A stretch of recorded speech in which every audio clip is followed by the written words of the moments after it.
Gunther, you've been a professor of semiotics and education at the Institute of Education for a number of years, as well as a prominent scholar in the fields of discourse analysis, multimodality, and social semiotics. And I'd like to start off by asking you a few questions about your background and your academic interests. Okay. If you could let us know a bit. In fact, I came here as professor of English, which led at times to peculiar exchanges when I came back from outside England into the UK, and people said, "And what do you do, sir?" And I said, I teach at the University of London. What do you teach? English.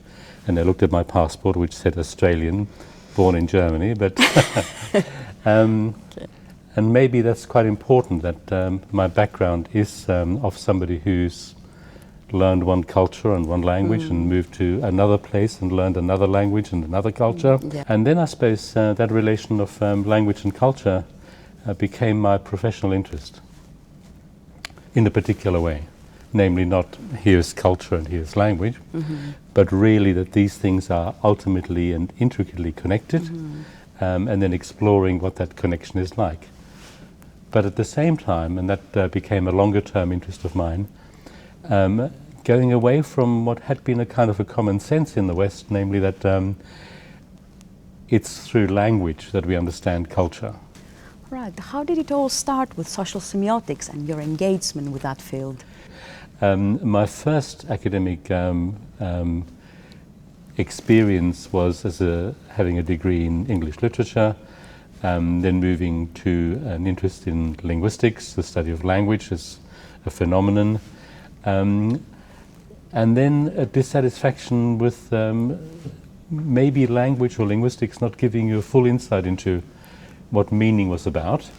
Looking then, for instance, when I'd shifted jobs from teaching linguistics to teaching cultural studies, looking at images and thinking of images not just as decorative and as other kinds of things that there are, but maybe if you saw an advertisement which was mainly image and had hardly any language, beginning to think that we need to rethink the significance of language if we're thinking about meaning.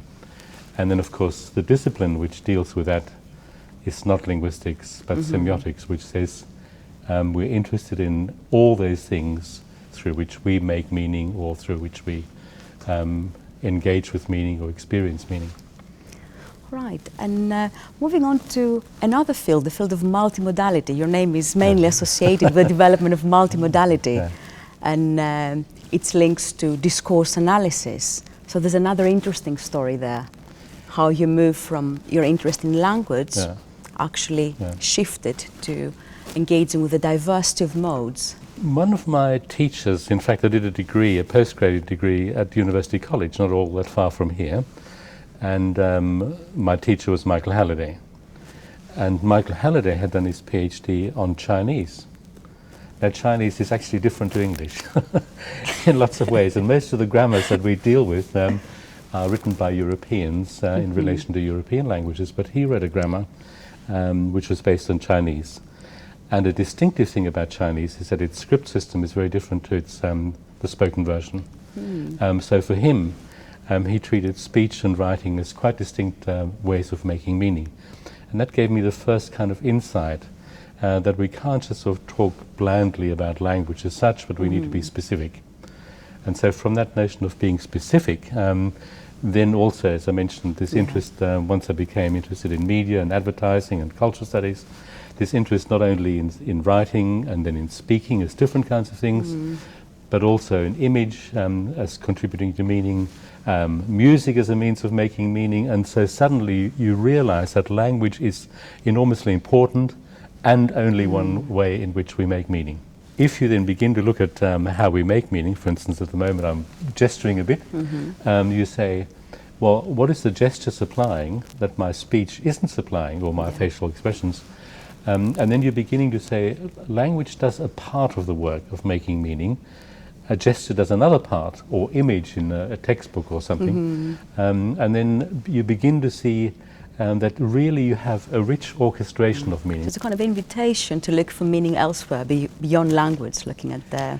It's an invitation to look at meaning where it is, and In relation to education, of course, it becomes really important because education has for a long time looked at language, and a lot of research over decades has assumed that if we understand what happens in speech in classrooms, we will understand what happens in terms of teaching and learning.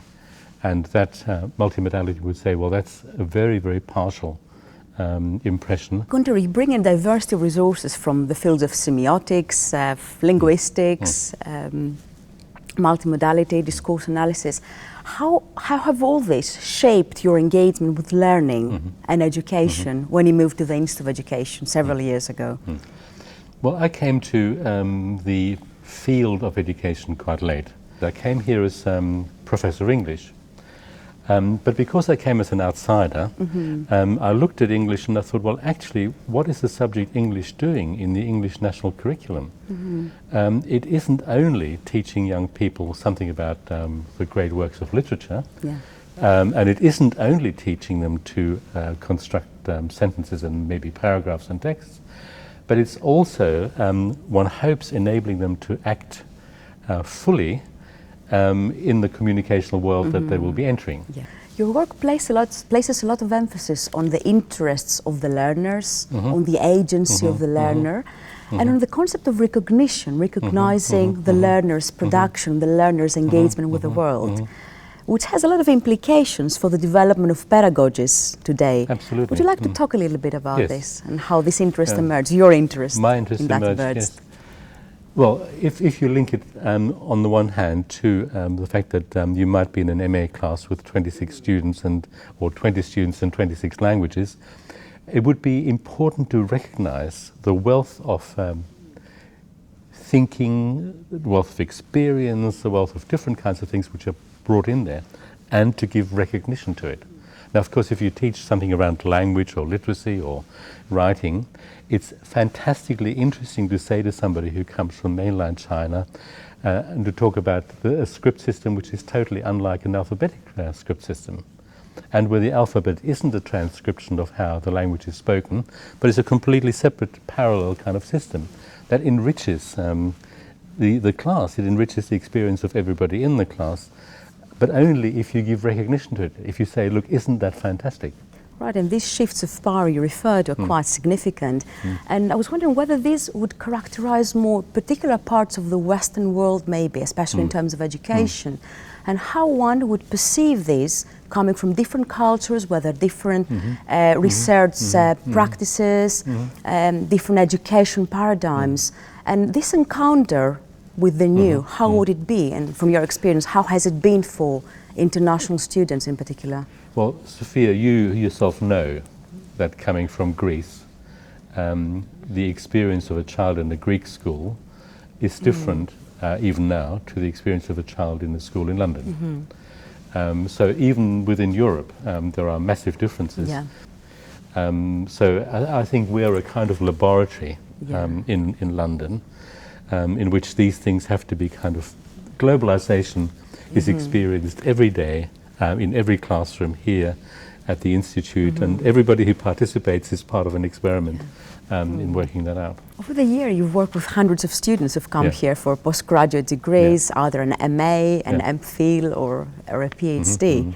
And most of these students come from literally all over the world. I was wondering what your experience has been of that, and what have you learned as a supervisor from meeting the new, meeting the other, kind of other research practices or completely different viewpoints? I counted the other day, and I think I've had nearly 60 people doing PhDs with me. That's quite a lot.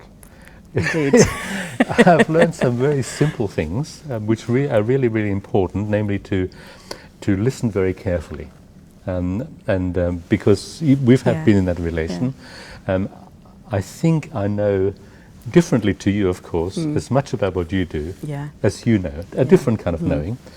And that sense of somebody comes into your room and you know what that person's interests are, where they're at in there. So that's an important bit of learning, which I didn't have before. But what I've also learned is precisely this, that every person who comes here comes with a sort of a big bag of riches. It's like, you know, a big bag of jewels and which they bring. Yeah. And you can benefit from that if you are willing to sort of look when they lay it out, Yeah. and look. Oh, this is and learn. That's, I think, what I've learned.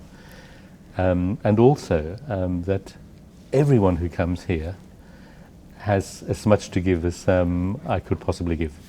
Thank you very much. Well, can I say thank you to you for very, very thought-provoking questions. It's been an honor. Thank you very much.